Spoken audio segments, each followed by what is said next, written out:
आपको अगर चाहते हो कि आपके लोग ऐसा काम करें तो पहले वैसे करते हुए दिखते रहो। आप मत समझिए कि आपको आता है।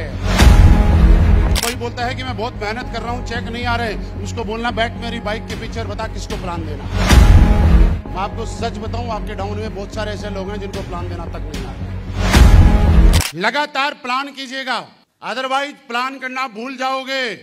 आपके वेन्यू पे जाके जब आप क्लोजिंग करते हो ना, आपके शहरों में छोटे छोटे वेन्यू होते हैं, यहाँ पे कोई रूबी स्टार और सफायर बैठा है, वो संडे को क्लोजिंग तो करता है लेकिन 7 दिन में प्लान नहीं करता है।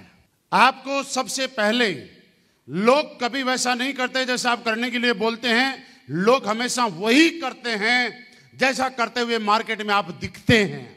आपको अगर चाहते हो कि आपके लोग ऐसा काम करें तो पहले वैसे करते हुए दिखते रहो। जैसे दिखते रहोगे वैसे लोग करते रहेंगे। तो लगातार आप लोगों को प्लान प्लान प्लान प्लान करते ही रहना है।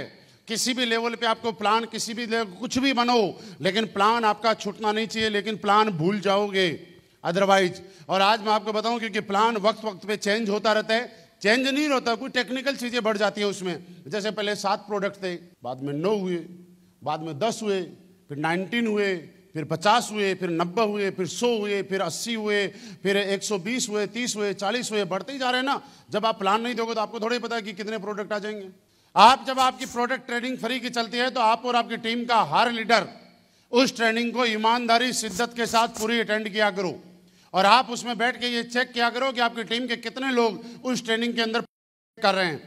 आप मत समझिए कि आपको आता है, नहीं तो मैं यहां से पूछूंगा ना, बताइए ओबियोडोग में क्या क्या डला हुआ है। 98% लोग अभी फेल हो जाएंगे, वो ये नहीं बता पाएंगे कि ओबियोडोग में डला हुआ क्या क्या है। ऐसा लगता ही है मुझे आता है, लेकिन आता नहीं है, क्योंकि सीखने की कोई लिमिट नहीं है।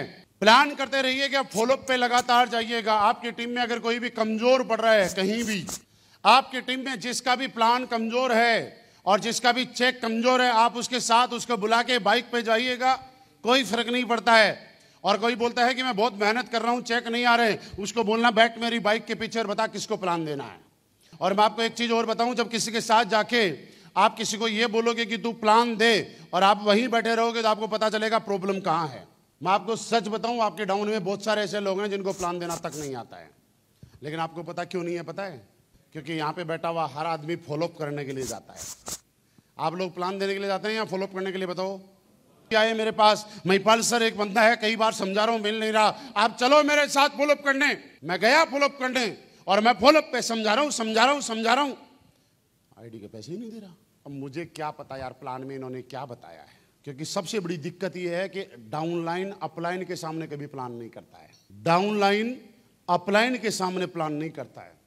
आप और नहीं, अदरवाइज आप याद करो ना, आपकी डाउनलाइन को प्लान देते हुए आपने सुना कभी? बहुत कम, अगर सुना होगा तो बहुत ना के बराबर। क्योंकि हमें तो सेकंड टाइम वो फॉलोअप पे ही तो बुलाते हैं। अब अच्छा प्लान है तो फॉलोअप का रिजल्ट आ जाएगा, अगर प्लान अच्छा नहीं है तो फॉलोअप का रिजल्ट नहीं आएगा। तो आपको एक काम आज के बाद और करना है।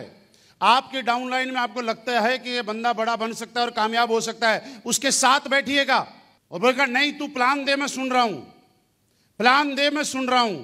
और 2 काम और करना, जब आपकी डाउनलाइन किसी को प्लान दे रही होती है तो बीच के अंदर मास्टर बन के टोका टाकी मत करना कभी भी। लगता है डाउनलाइन गलत प्लान दे रही है और हम वही ठीक कराते, अरे सर रुको, ऐसे नहीं ऐसे, आगे करो। फिर बोलते हैं ऐसे नहीं ऐसे। फिर जिसको प्लान देने गए उसको पता है क्या लगता है, जो आदमी मुझे प्लान देने आया है उसको कुछ आता नहीं है और इसके साथ मेरा भविष्य सेफ नहीं है। ये डाउट आप पैदा कर जाते हो। अगर आप अपलाइन हो तो डाउनलाइन को साथ लो, उस पास में बैठे रहो चुपचाप, प्लान सुनो क्या क्या दे रहा है, ध्यान रखो, पूरा मोबाइल पे मत लगो, ध्यान रखो क्या क्या बोल रहा है एक एक वर्डिंग पे। और आपको लगा कि कहां कहां गलत बोल रहा है, मोबाइल में या कहीं भी मन में नोट कर लो। जो उसने गलत किया वहीं बैठ के लास्ट में जब आप क्लोजिंग और फॉलोअप करते हो तो वो सुधार दो। बाहर आके बोलो यार प्लान तो बहुत बढ़िया किया, लेकिन ये 4 गलती थी, अगर इनको सुधार लेगा तो मजा आ जाए। प्लान तो बहुत बढ़िया किया, बहुत अच्छा किया, लेकिन ये 4 गलती थी, अगर इनको सुधार लेगा तो और अच्छा हो जाएगा। उसको ये मत समझो कि तू कमजोर है, तू बेकार है, तू प्लान नहीं कर सकता। उसका साहस देने वाले बनो। कल मैंने बताया था ना, थॉमस अल्वा एडिसन की मां बनो। उस स्कूल के टीचर मत बनो जो उसको बताओ कि हम तुझे पढ़ा नहीं सकते, उसकी मां बनो और उसको बताओ कि तू बहुत कुछ कर सकता है, तेरे पढ़ाने लायक इस स्कूल में टीचर नहीं है। और उसको बताओ कि तू बहुत बड़ा कर सकता है, क्योंकि दुनिया में सबसे ज्यादा काम करने का मजा कब आता है? आपका प्लान बंदा को स्टेज पे आया, प्लान दिया और वापस जैसे ही प्लान आया, और यार क्या प्लान दिया, मजा आ गया। आज तो बंदे को लगता है बढ़िया प्लान दिया है, चाहे घटिया ही दिया हो, बढ़िया दिया। अगली बार बोलेगा सर अगली बार भी मैं जाऊं प्लान देने, मन करता है। आप जैसे ही पहली बार उतरा, आपने टोक दिया तो उसका कॉन्फिडेंस आपने वहीं खत्म कर दिया। आप किसी का कॉन्फिडेंस डेवलप करने की वजह बनो, किसी का कॉन्फिडेंस खत्म करने की वजह कभी मत बनना।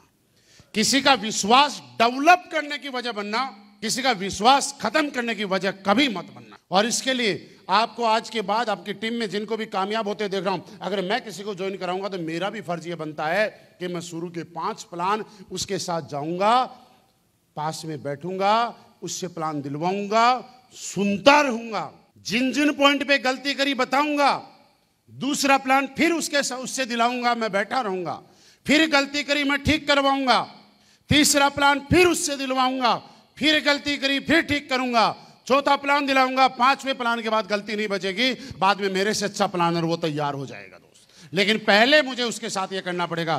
क्या ये करने के लिए तैयार हैं? हम लोग गलती सिर्फ ये करते हैं कि हम सिर्फ फॉलोअप करने के लिए जाते हैं।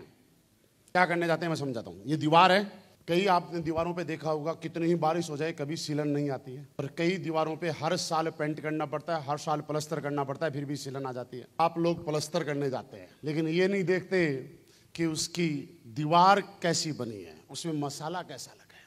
अगर दीवार कमजोर है, ईंट कमजोर है, मसाला कमजोर है, तो प्लस्तर सफेदी कितनी अच्छी कर लेना, उसमें दरारें आएंगी। अगर आप चाहते हो कि एक बार सफेदी और प्लस्तर करके और कभी सीलन ना आए, कभी दरार ना आए, तो उसके लिए सबसे ज्यादा जरूरी है कि उस दीवार की ईंट, उस दीवार की मसाला सबसे बढ़िया होना चाहिए। और उसके लिए आपको उनके साथ जाके सिखाना पड़ेगा, सुनना पड़ेगा प्लान। कोई ये बोले ना मैंने प्लान आता है ना, सुनो पहले प्लान कैसा देता है।